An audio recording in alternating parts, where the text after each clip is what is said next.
fighting in these two places was intense. No quarters were given or taken. It was almost to the end, and that's how the striking point about this fighting was, the victory was, that the young officers who were leading, they played the crucial role, and that is why the officers Jawans casualty ratio in the Indian Army ever was the highest in the two Raj Rif during these battles. My son, he did not give his life for money or material gains. It was purely for the honor of his nation and izzat, respect for his battalion, that is 2 Rajputana Rifles.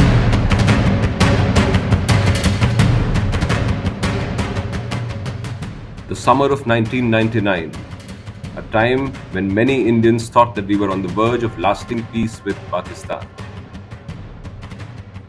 That hope was betrayed and our territory occupied by the enemy.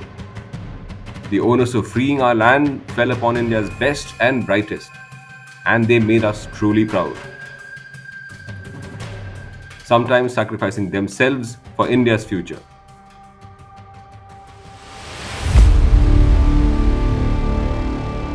Among those brave men was Captain Vijyant Thapar, VrC.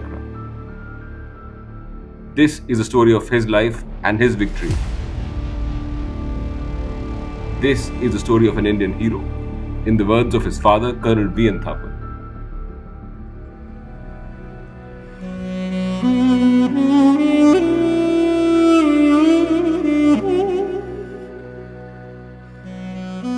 He was born on an intensely cold evening. It was one of the bitterest evening in Punjab at that time.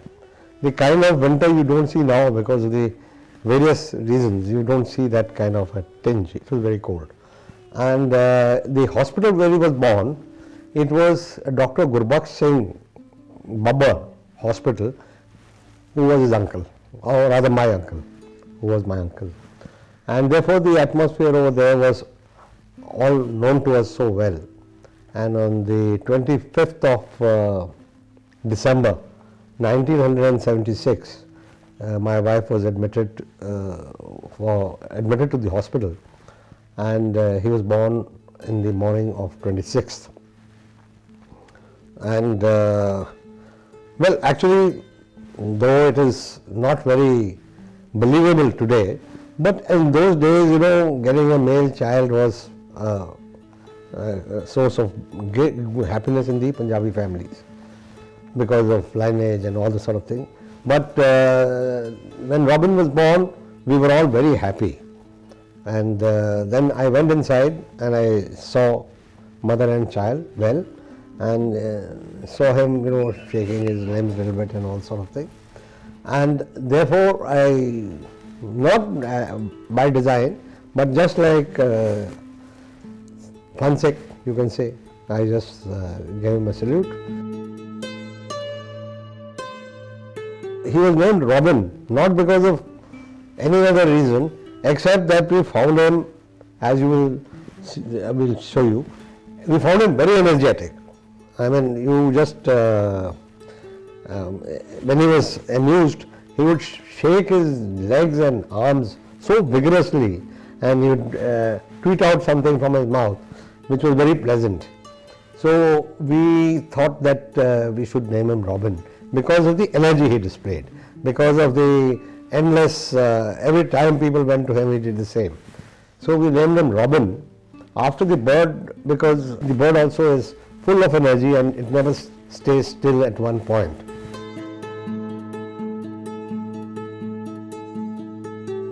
Later on, when he was a few years old, I think 2 or 3 years old, one day I was sitting and watching out of my window, and I found these tanks being unloaded. The tanks at that time were being inducted into the army, Vijyant, and suddenly it struck to me that it was a wonderful name. Why not name him Vijyant? So we named him Vijyant without much ceremony, and Robin became Vijyant.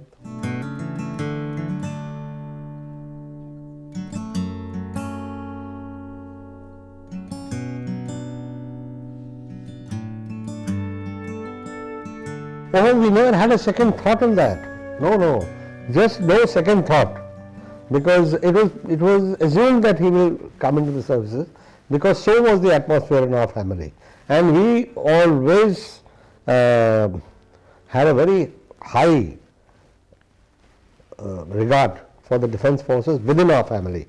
So there was never a thought of his going anywhere else. For example, one of my friends was with the Tata Finance, I think, Tata Finance, yes, in Connaught Place, their office is there. And I went to them. He was my friend, a brigadier, re-employed with them.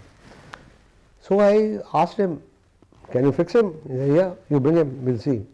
I took him, and it was a very posh office, and everybody sitting in those little spaces. And then I thought he'll be tremendously impressed with the kind of office that we had gone to. I was. When we came out, he said, over my dead body, I'll never sit over there. I'm not coming.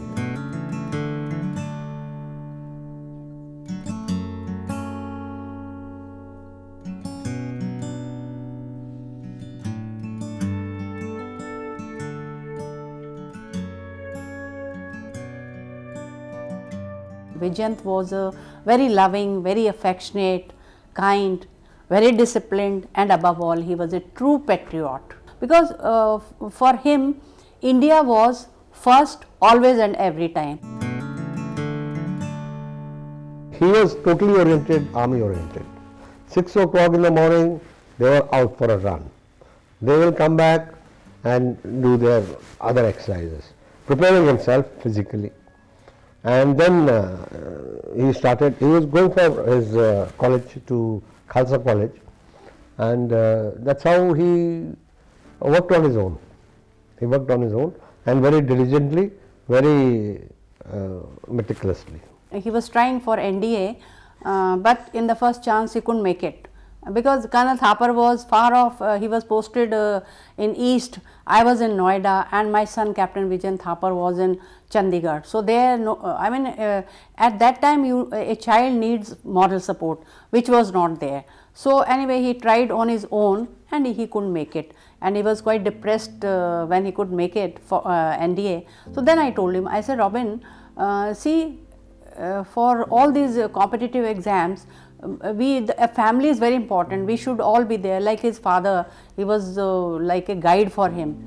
So do one thing, you don't have to waste time, and don't appear or don't prepare for the second chance. What you do, you join a college now, and you will have 3 years experience also, you will have 3 years exposure also, which your father didn't have, because his father is also from NDA. And at the age of 14 and a half, Colonel Thapar had left for NDA. So that is the time that's what he realized. And I told him, I said, no. So he joined Khalsa College, and then of course for IMA he was through in the first chance only, and we were quite happy.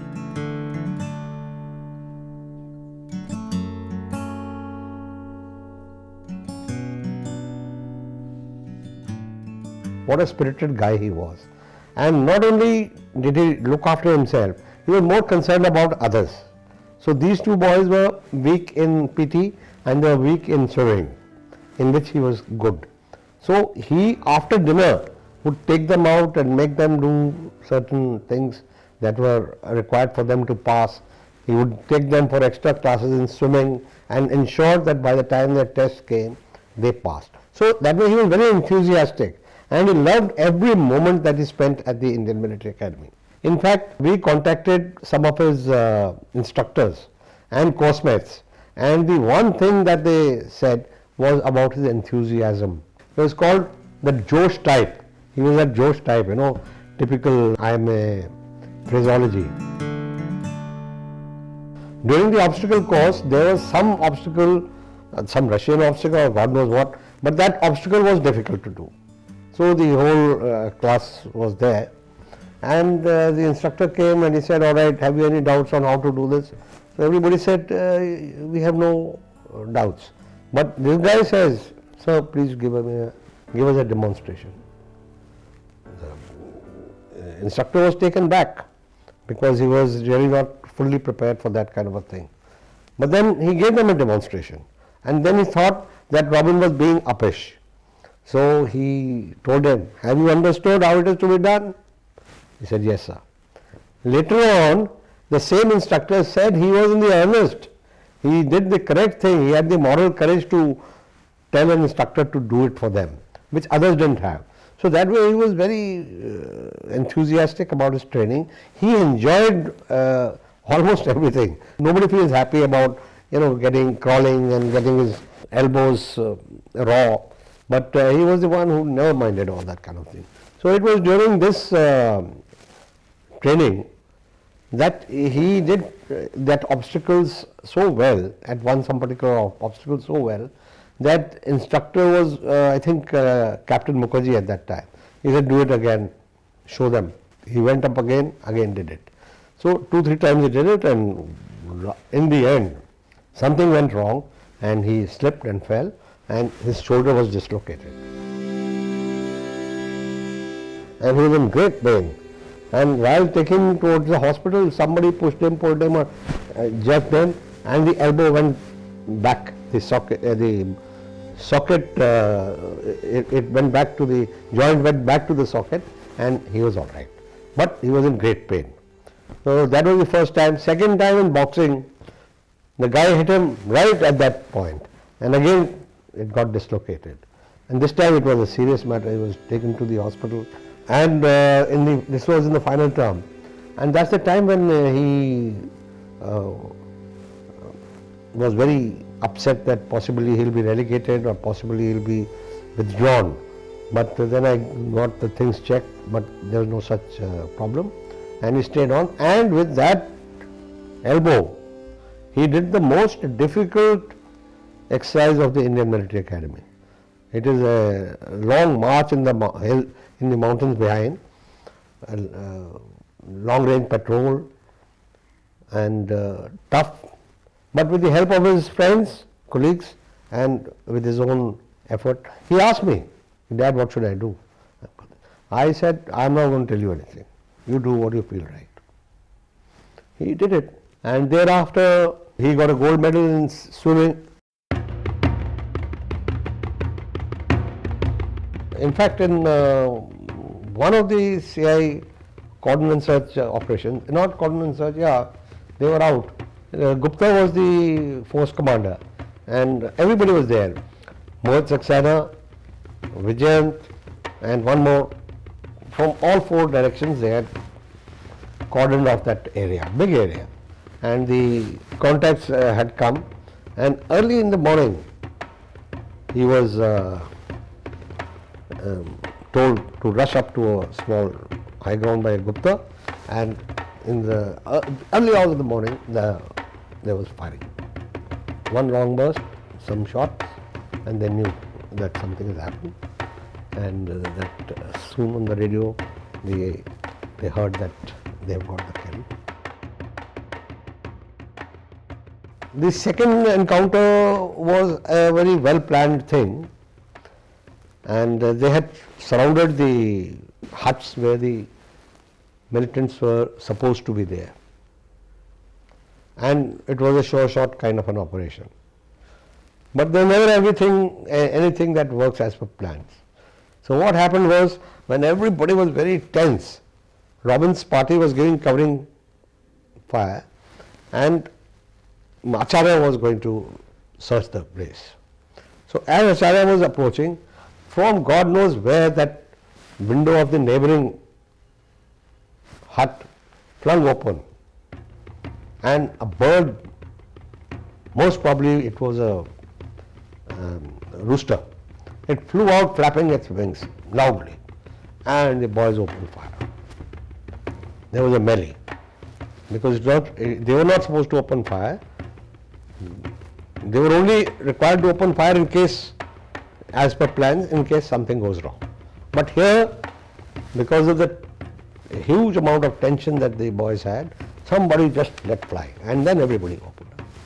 So in the melee, Acharya rushed into the hut. Robin rushed into the second hut, and he found a old couple sitting there. I mean, they were very scared. The terrorists escaped from the back window, and Robin was very hurt, very hurt, because this was almost a successful operation in their hands. He was hurt, but and the CO and the 2IC were also not very happy with what happened.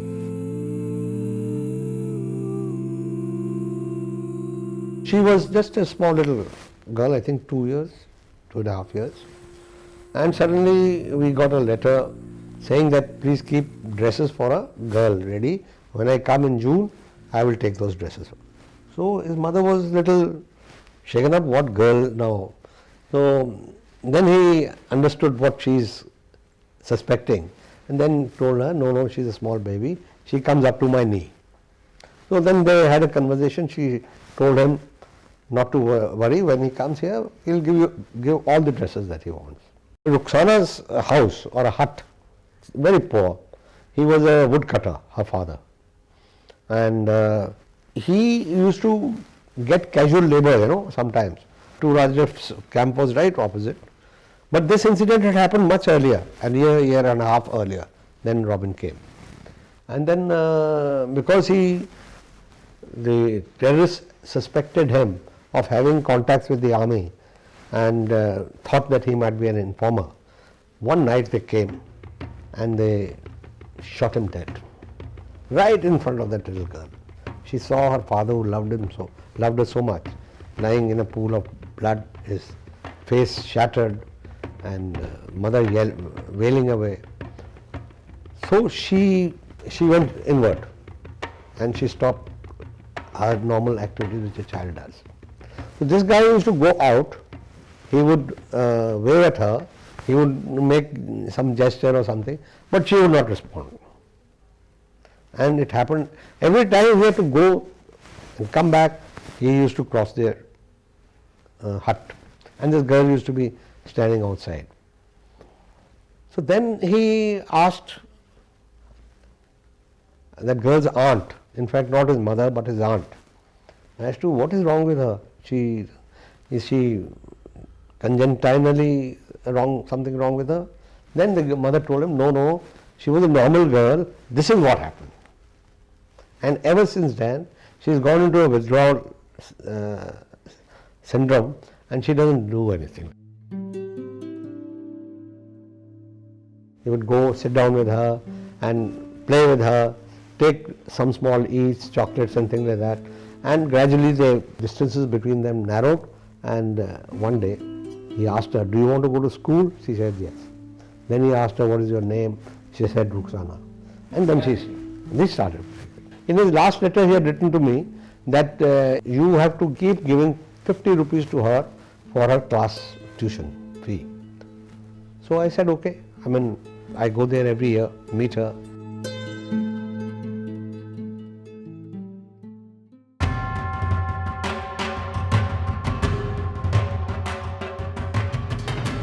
We never heard, we didn't know. We didn't know that, I knew that he's in Kupwara.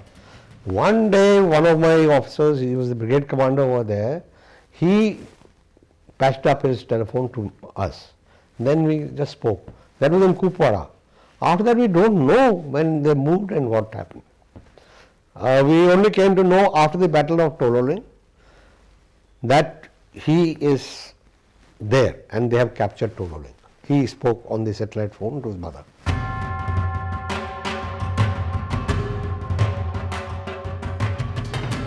Well, actually the acclimatization, Rabindranath wanted full time for acclimatization. But it was just not possible to give full time. They had moved in, and as they stayed at Matyan, and then they stayed at Bimbat, and during that period only, 5 or 10 days that they got, at Solamak, they kept on climbing the mountains, coming down, climbing the mountains, coming down, and as much as they could, they did that. One of them, they just, for the heck of it, they went to the market. Let's have something to eat there. And there are hardly any, so in one of the dhabas they had a meal, and total cost came to $450. So everybody says we purse nahi hai, paisa nahi hai. Tomar was the one who was carrying his purse. So Tomar gave 450 rupees. Well, naturally they didn't come back, and it remains a debt unpaid to Tomar so far. Robin was a little bit of a physical fitness fad. So he'll get up early in the morning, he'll put on Hanuman Chalisa. He used to worship Lord Hanuman. And he'll start doing his, with the tape recorder on. And Tomar normally wanted to sleep a little more. So there was a lot of,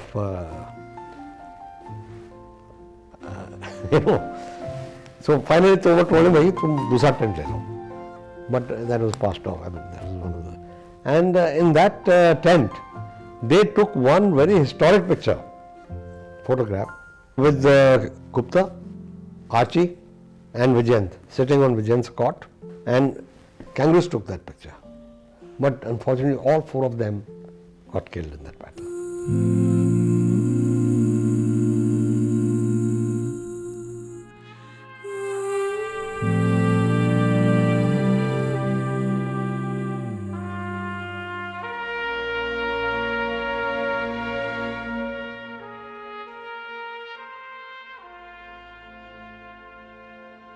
The Battle of Tololing was, as you know, the turning point of the war. And till that time we did not have any success at all. 18 Grenadier attacks on Tololing had failed. In fact, in the entire Kargil sector, we had not even one success. So it became very critical that Tololing must succeed, failing which the consequences would have been very grave because we had other plans. Ravindranath was a very meticulous commander, and he worked out in details everything, and he was a good leader of men. And in the meantime, artillery had come in, and 18 grenadiers were in contact with the enemy, so a lot of information had come in, and Ravindranath could plan the attack well. So on one side, Gupta with Tomar were the assaulting companies from the southeast, and from the southwest, Mohit and Alpha with reserve were to attack from here. So Robin was very peeved off because he was not in the assaulting company. Then of course once again he used to call him Tau. Acharya used to call Tau. What is this? We are again in reserve only. This, that and all. And then he told him, he said, "Look, Robin, you never know how we will be used. We will play hell into them during exploitation." Somehow then of course the attack started. The attack was well planned. Ravindranath had given half an hour stagger, which proved so great in the battle that it was one of the key battle winning factors, because the enemy thought that Mohit सक्सेना's attack is the main attack, but actually it was Gupta's attack that was the main attack. So what he did, he shifted some personnel and weapons from Mohit's attack, was held up for some time. That was when Ravindranath decided to launch the reserves, and the Alpha Company, which was reserve, was launched on a place called Barbad Bunker, and Robin went in and it was captured. Some Pakistanis were killed over there, and the attack was successful. So that was very good. Of course there are a lot of incidents of the battle that in any battle would take place.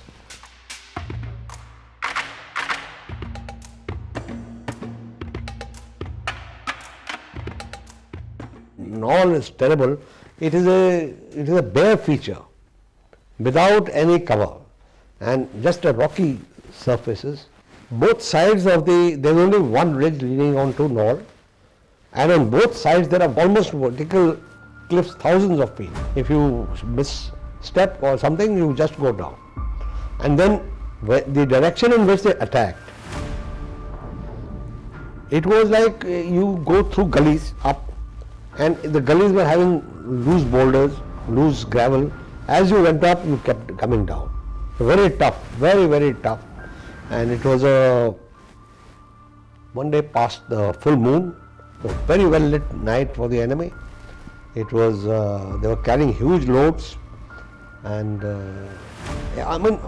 suffice to say that at that height, with the enemy having all the advantage, it was a very difficult attack.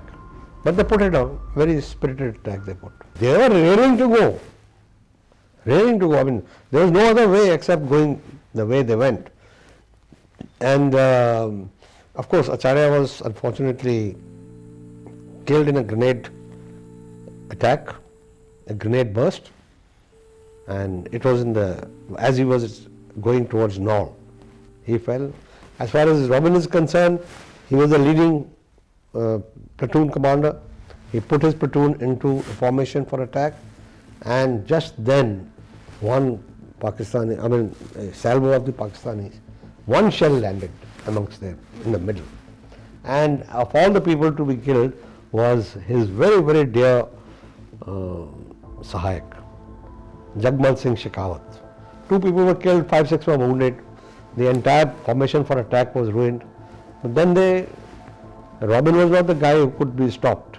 Ravindranath was clear in his mind that Robin's platoon, the fighting element, is no longer, it's not viable for them to do anything. He had written them off. But this guy, he collected in the dark 18-19 chaps, and he went through the Tololing Nala, came out from behind the enemy, and from there he came back because he wanted to take part in the assault with the company.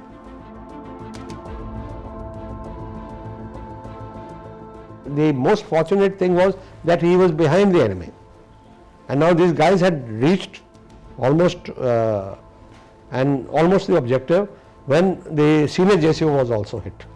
He was hit with a sharpener. Man Singh, he fell down. So there was nobody. That's the time Ravindranath came to know that Robin is there, and he was very happy that some command element has come. Robin then told the boys, "You follow me, and we will finish off the enemy." Of course, there was one bunker they cleared, and then on the other side there was this 3 pimples. There was one of the bunkers on 3 pimples which started engaging, and then Robin engaged that, and then in that engagement he decided to charge, and he just had taken one step when the enemy burst came and hit him on the head.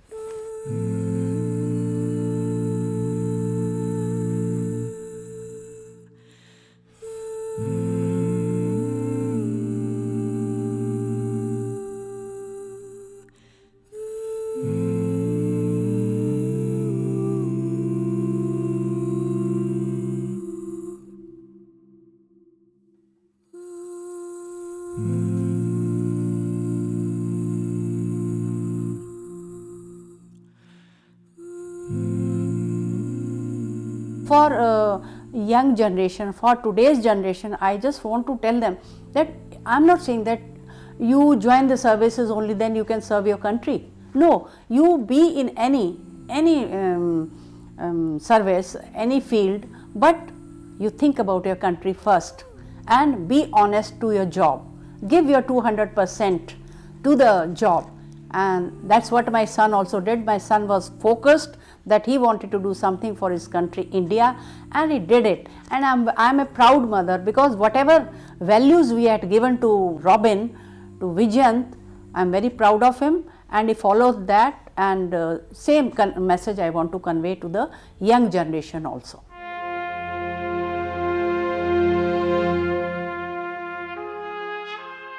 Dearest Papa, Mama, Birdie and Granny, by the time you get this letter, I will be observing you all from the sky, enjoying the hospitality of Apsaras. I have no regrets. In fact, even if I become a human again, I will join the army and fight for my nation. If you can, please come and see where the Indian Army fought for your tomorrow.